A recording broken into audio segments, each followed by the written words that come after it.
Assalamu Walaikum. Hello friends, how are you? Welcome back to my another video. In this video, I am going to show you how to make 3 columns of bullets point in Microsoft Power Publisher.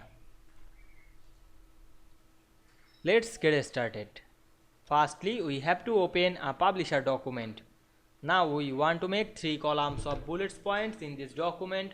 Go to the home menu, then click the draw text box option and draw a text box. Then go to the home menu again and click the bullets option. Then choose any bullets. Now I select the fill diamond bullets. Then write anything.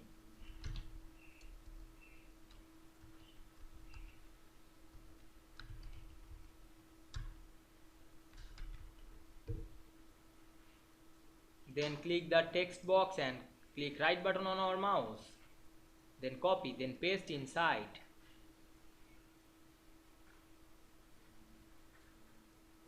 Then again apply the same process. Now we can see we make 3 columns of bullets points in this publisher document very easily. I hope you enjoyed the video. Please like, comment, share and subscribe my channel. Thanks for watching.